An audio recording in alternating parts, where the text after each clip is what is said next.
Good morning YouTube. Today I'll be unboxing the Nirvana Flysky NV14.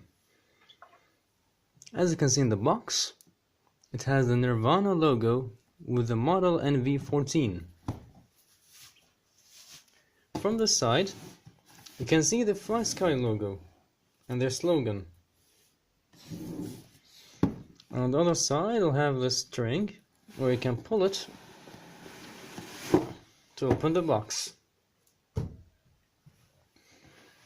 At first we see this paper. It has the schematics of the remotes. Nice touch to it. High quality print. It also has some cushion at the back to protect the package. Next we have some stickers, a sheet of stickers.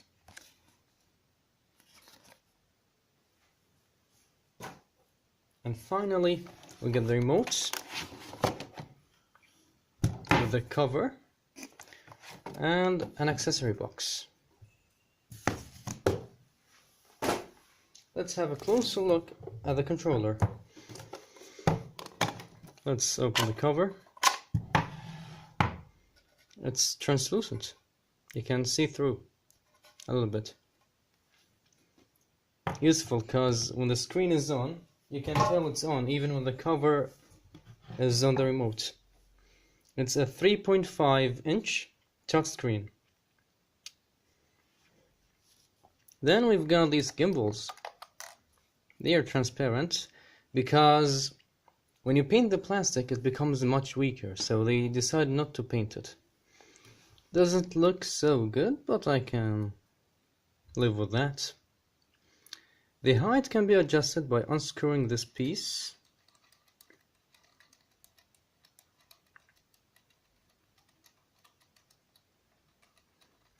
And then screwing the bottom piece against it. Oops.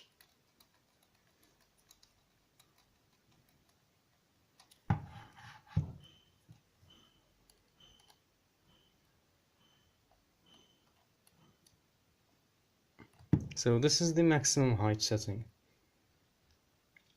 You can also remove the bottom piece to even make it lower, like so.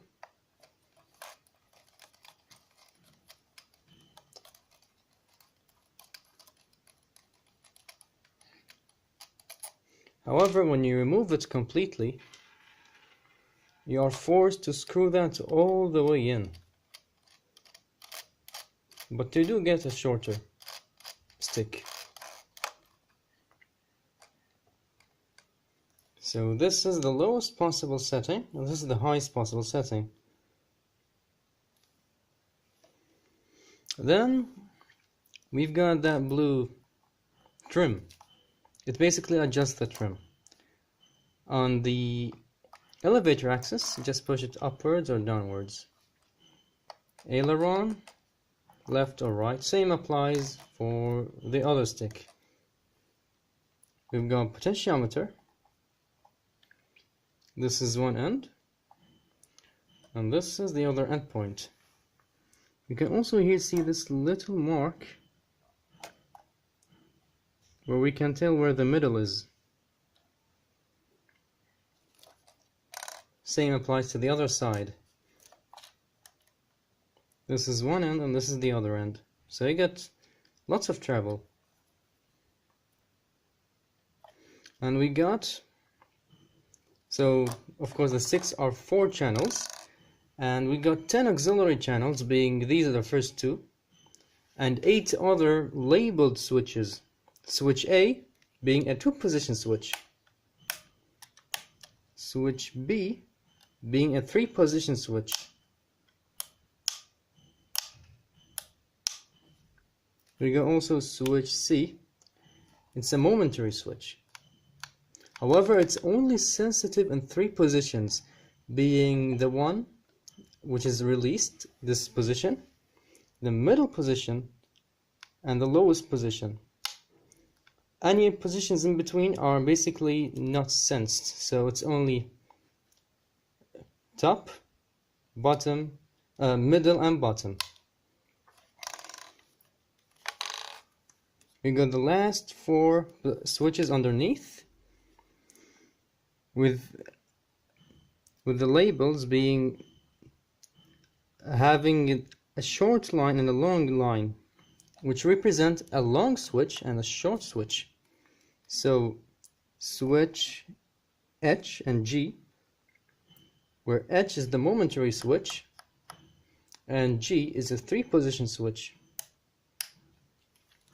Same applies on the other side, except that it's switch F and switch E. So in total we got 3-position switches, being switch G, E and B, and only 2-position switches at the top, being A and D, and 3 momentary switches, which are C, E and H. On the bottom we also got this piece which helps us hold the remote in different positions for a thumber and also a pincher.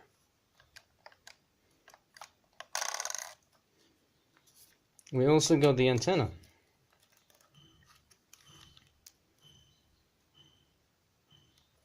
It should be perpendicular to the drone. This is the strongest signal is being emitted from this side, while the weakest is just at the tip. Don't point the antenna this way to the drone, you must point it at 90 degrees. In the front, we got 2 plugs. The micro USB and an audio cable.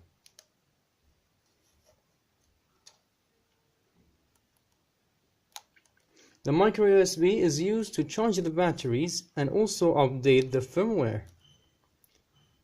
The audio cable, auxiliary cable, is used for the training feature, where you can, let's suppose you have 2 controllers like this. You can actually control one plane using 2 of these, and then set a switch, let's say switch D.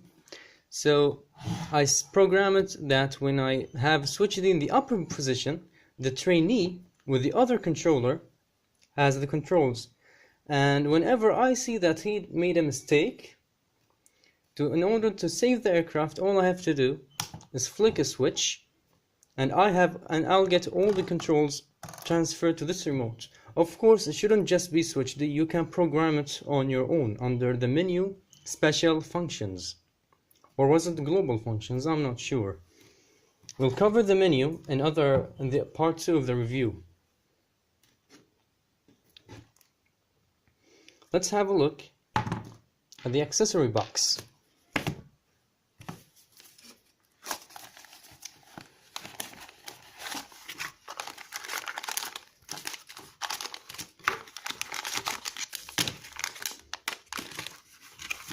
You get 5 bags, plastic bags, and a quick start guide. It's basically garbage. On the website for Flysky, you'll find the proper manual, full manual. Refer to that before you operate the remote. Okay, in the first bag, you get a cable, the micro USB cable.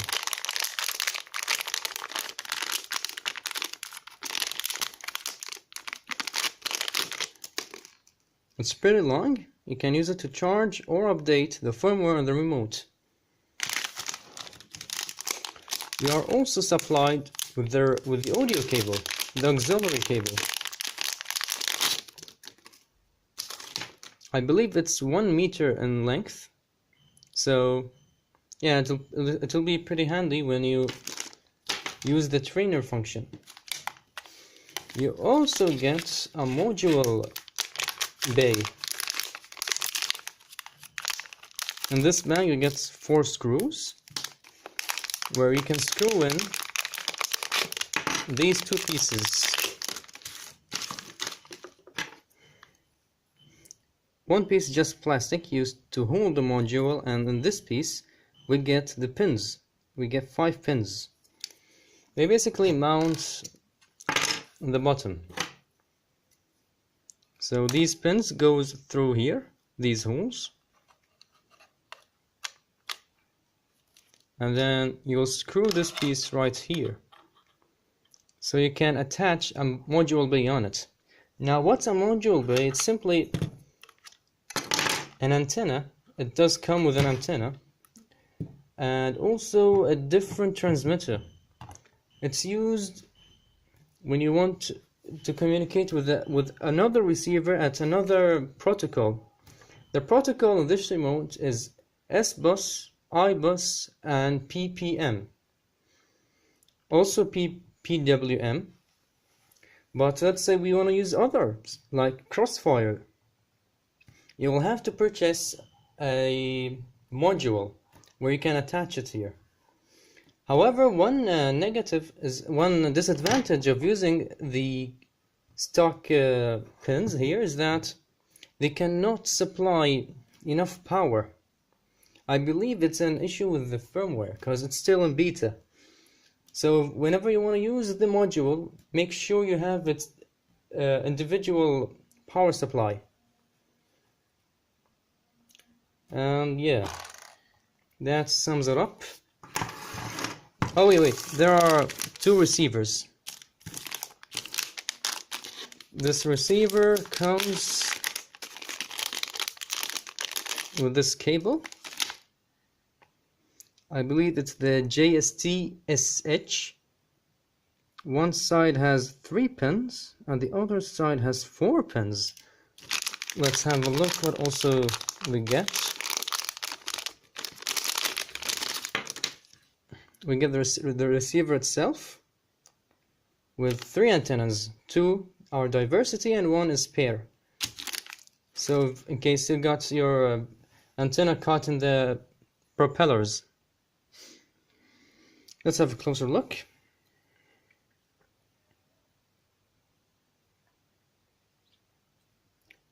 There is a bind button we use to bind with their controller. Simply you hold it and then you connect the power to the receiver, then it will enter bind mode. In bind mode, the receiver will look for the radio that is also searching for other receivers to bind with. We also got an update button. We use to update the firmware. I also think that these connections these in particular are used for the update to get a new firmware on it. And we also got a connector, 4-pin connector, being ground, 5 VCC, which is a 5 to 7 volts power supply, and we got S-bus and I-bus, and on top PPM. So if you want to use PPM, you have to remove the yellow cable and place it in the 4th slot, so you can connect it to the topmost PPM pin. And this sums it up for this receiver. Let's have a look at the second receiver.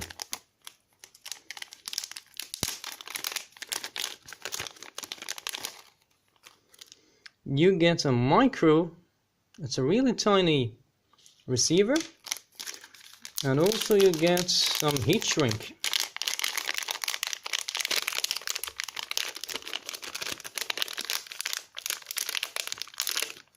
Let me just pull that out. It comes in a small bag. So how to use it is that you insert the receiver in it. And then you just use a lighter so that it shrinks and holds as a protective layer. It just has small white antenna and it has no buttons whatsoever. There is no bind button in it. So whenever you power it up, it will automatically enter bind mode for a few seconds. As you can see, no buttons and no PPM support. The only connections you've got is power, ground, and S-bus.